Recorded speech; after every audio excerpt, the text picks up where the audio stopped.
My name is Daniel Hayes, and I've never been the kind of man who got things handed to him. Every piece of success I've ever had came from long nights, blistered hands, and an almost stubborn refusal to give up when the world told me I should. I wasn't born with money. I wasn't born into opportunity.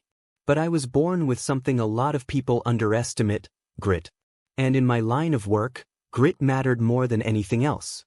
For the last 5 years, I'd been the quiet backbone of a company that wasn't even mine. We weren't a giant corporation. We weren't some shiny brand plastered across billboards. We were a mid-size firm in the city that specialized in logistics and international trade. Unremarkable to outsiders, maybe, but inside those walls, the work was demanding, relentless, and always in motion. Every system, every deal, every moving piece had to fit just right, or the whole thing risked falling apart. And more often than not, I was the one making sure it all ran smoothly. People at the office knew me as the guy who could fix problems before they became disasters. If a client was unhappy, I was the one smoothing it over. If a deal looked like it was about to collapse, I was the one staying until 3 a.m. to salvage it. I didn't complain. I didn't make noise. I just did the work. And maybe that was my biggest flaw, because in silence, people forget how much you actually do. The company belonged to the Montclair family.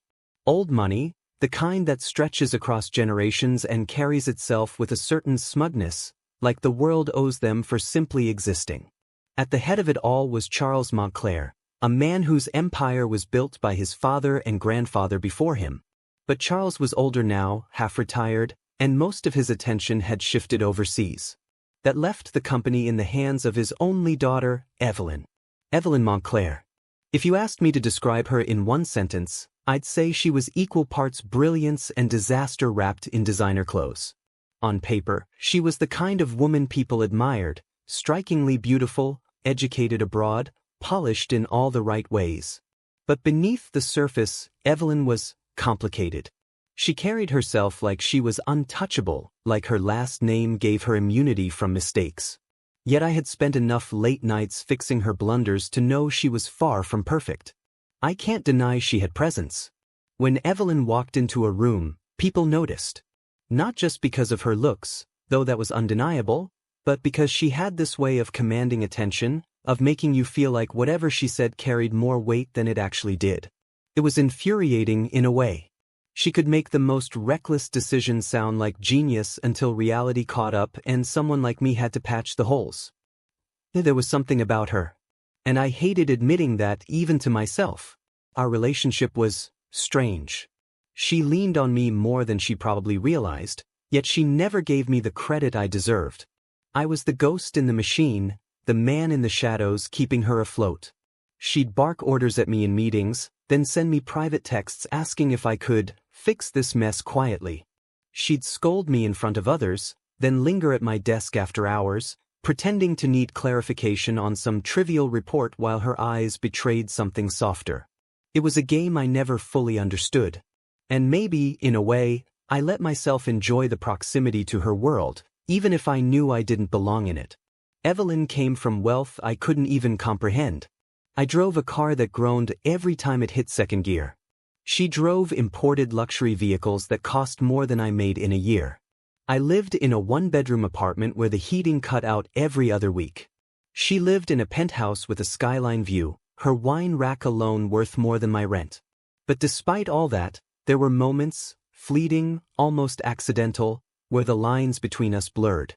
Like the night we both stayed late trying to salvage a deal gone wrong. The office was empty, just the glow of computer screens and the hum of the vending machine in the corner.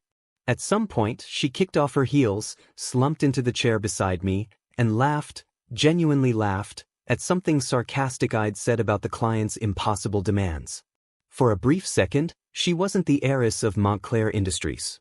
She was just a woman, exhausted, human, leaning against me as if it was the most natural thing in the world. Or the time her parents called during a meeting, berating her for some trivial matter. I saw her hands tremble as she muted the phone.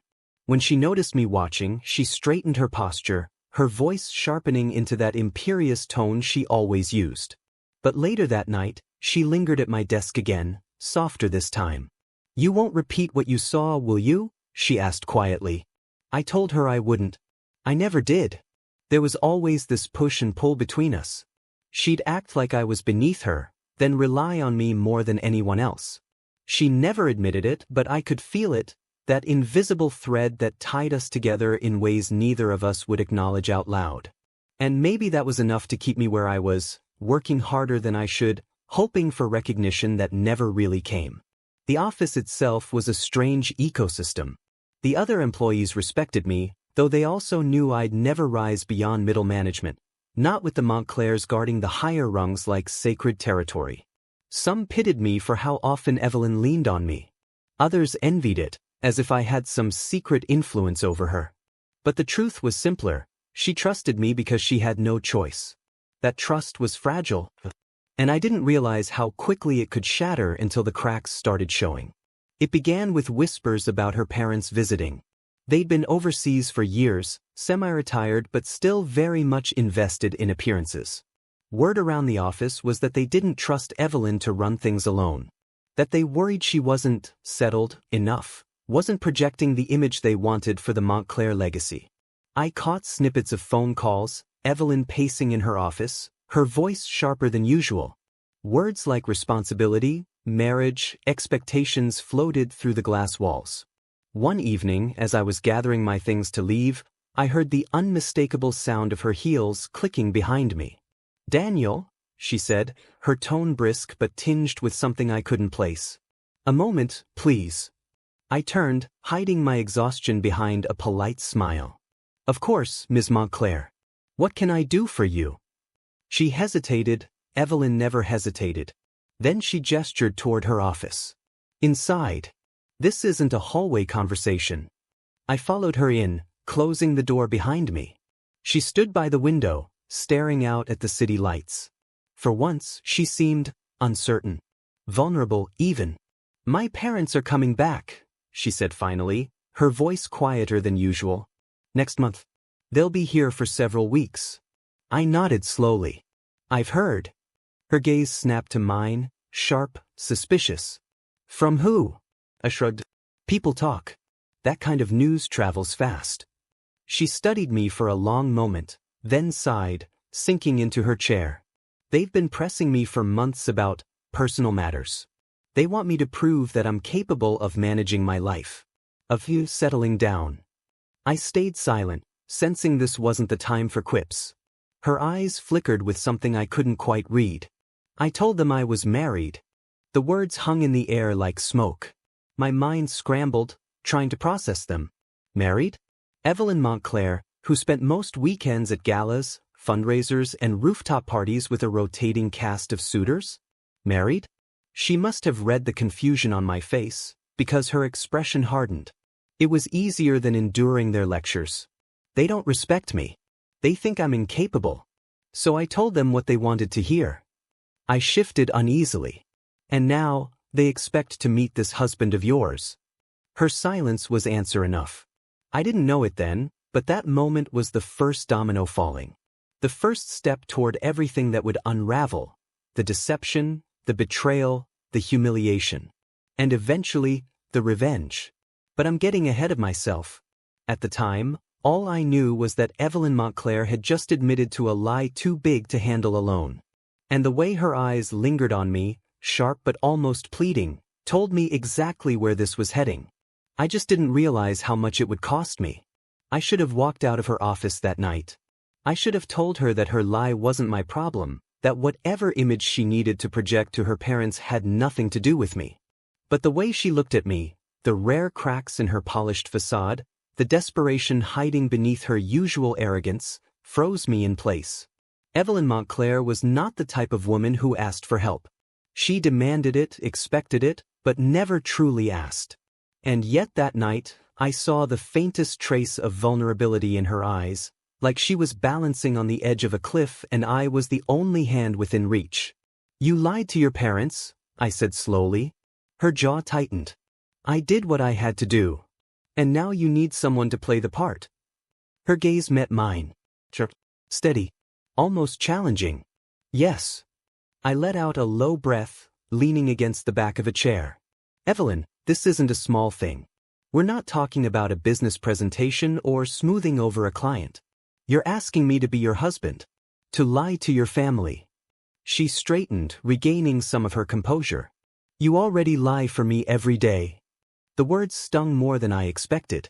I'm not asking you to love me, Daniel, she continued, her tone clipped. I'm asking you to help me. My parents will only be here for 3 weeks. We'll host them, we'll smile, we'll put on a show, and then they'll leave. It will be over.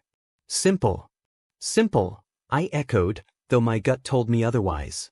She leaned forward, resting her elbows on her desk, her voice dropping lower. I need someone reliable. Someone I can trust not to embarrass me. Someone who knows how to carry themselves. And you, she paused as if reluctant to admit it. You're the only one I can depend on. It was the closest thing to a compliment I'd ever heard from her. And damn it, part of me liked hearing it. Still, I hesitated. This wasn't my world. Pretending to be married to Evelyn Montclair wasn't just a lie, it was a dangerous one.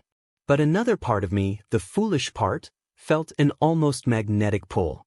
Maybe it was the chance to finally be seen by her, even if it was fake. Maybe it was the hope that for once, she'd treat me as something more than just a disposable employee. And maybe, deep down, it was pride.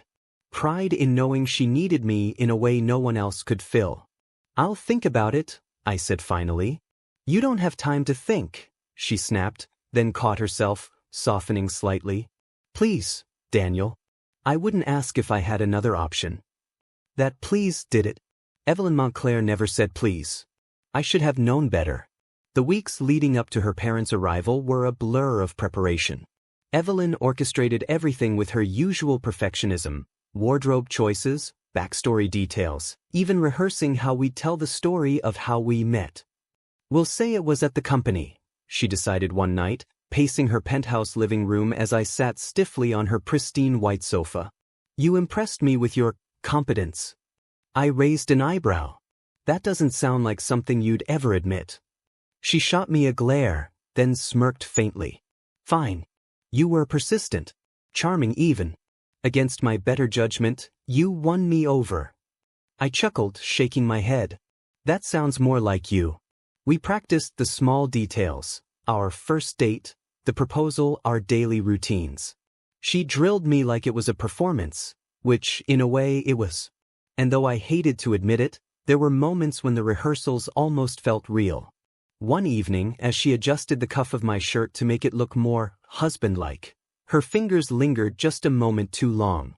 Our eyes met, and for a heartbeat, the air between us shifted. It wasn't just an act anymore. But then she pulled away, her walls snapping back into place. Don't get carried away, Daniel, she said coldly. This is business. Business. Right. When her parents finally arrived, the act began. Charles and Margaret Montclair were everything I expected, dignified, sharp-eyed, and utterly judgmental. They carried themselves like royalty inspecting the peasants. And to them, I was just that, a man from nowhere with no wealth, no pedigree, no claim to their daughter's world. But I played my part. I smiled when expected. I answered their probing questions with just the right balance of humility and confidence. I held Evelyn's hand when her mother glanced at us too closely, and I kissed her cheek at the end of a family dinner, timed perfectly for effect. To my surprise, it worked. Margaret's disapproving frown softened into something resembling approval. Charles even clapped me on the back one evening, muttering, "At least she didn't marry one of those useless socialites." Through it all, Evelyn remained poised, her arm looped through mine, her laughter perfectly timed, her gaze occasionally flicking toward me as if to silently say, "Good job." But in the quiet moments, when the parents had gone to bed or when we were left alone at the dinner table, the act blurred again. We'd laugh at some ridiculous comment her father made, or share a quick, conspiratorial glance when her mother prattled on about tradition. Once, after a particularly long evening, Evelyn leaned against my shoulder on the ride home, her eyes closed, her voice barely above a whisper. "You're better at this than I expected." Something in her tone lingered with me long after she pulled away. For 3 weeks, I lived a life that wasn't mine. A penthouse husband. A Montclair in everything but name. And though I told myself it was all pretend, I couldn't stop the small, traitorous part of me that wondered, what if it wasn't? But reality has a cruel way of snapping back. The moment her parents left, satisfied and reassured, the mask dropped. Evelyn returned to the office the next morning, sharp as ever, her heels striking against the marble floor. She breezed past me without so much as a nod, her attention already buried in her phone. By lunch, it was as if the last 3 weeks had never happened. "Evelyn," I said quietly when I caught her in her office later that day. "We should talk." She didn't look up from her laptop. "About what?" "About everything. The last few weeks. What we did." Her fingers stilled on the keyboard for a moment, then resumed typing. "We did what needed to be done. It's over now. Back to business." The casual dismissal hit me harder than I expected. "So that's it? You use me, then toss me aside like nothing happened?" Finally, she looked up, her expression cool and unbothered. "Don't be dramatic, Daniel. You were compensated." "I wasn't in this for compensation." "Then that's your mistake." Her words sliced through me. Still, I swallowed my anger, forcing myself to remain composed. "Fine. Business, then. But don't forget who's been keeping this company afloat. You may not want to admit it, but you need me." Her lips curved into a cold smile. "Need you? Don't flatter yourself. You're replaceable." That word, replaceable. The very next week, I was called into HR. Termination notice. No warning, no explanation beyond restructuring. Evelyn didn't even face me herself.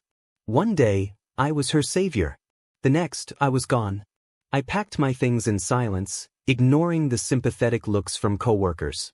My whole world, my job, my purpose, the fragile connection I thought I had with her, ripped away in a single stroke.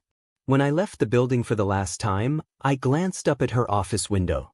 She stood there, arms crossed, watching me leave with that same cold expression. And in that moment, I realized just how deeply she had underestimated me. Because while she thought she'd erased me overnight, she had no idea what would come next. When I walked out of her office that day with a cardboard box in my hands, I promised myself one thing. I would not run after her. No begging, no desperate phone calls, no attempts to explain my worth. She had made her choice. She had fired me as though I was nothing but an extra body in a chair. But here's the truth she never understood. I wasn't just another worker. I had been the quiet architect of everything that kept her company alive. At first, I kept to myself. I needed distance, time to breathe, time to strip away the bitterness.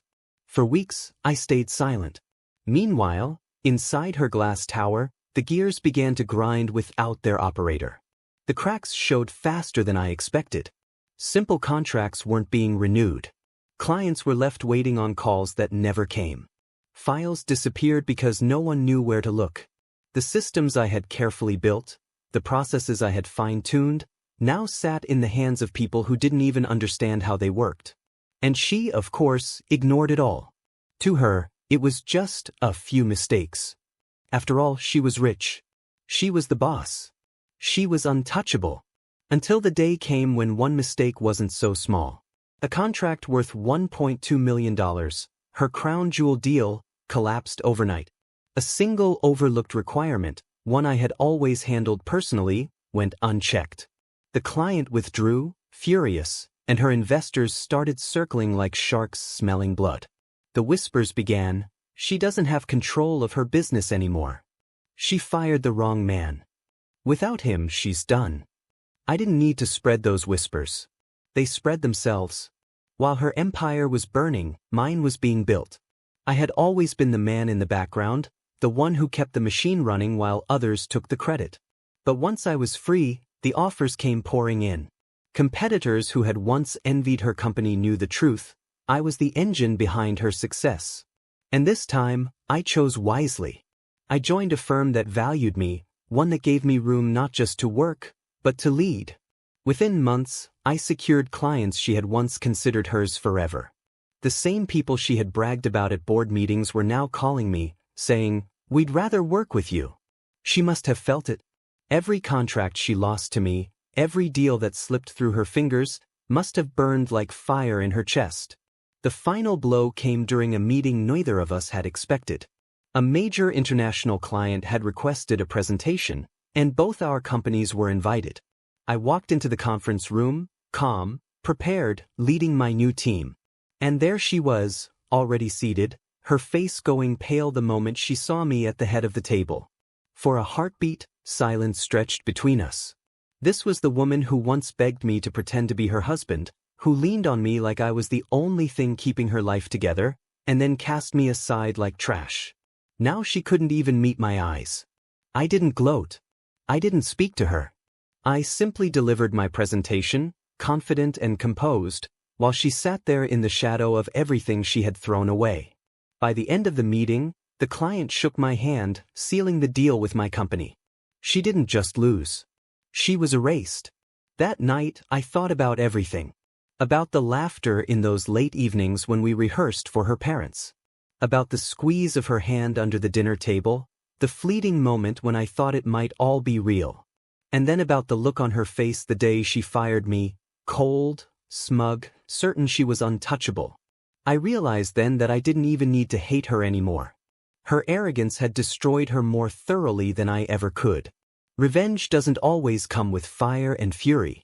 Sometimes, it comes in silence, in walking away, in letting the cracks form until the empire collapses on its own. She thought she could replace me overnight. Instead, she replaced herself with failure. I rose from the ashes she left behind.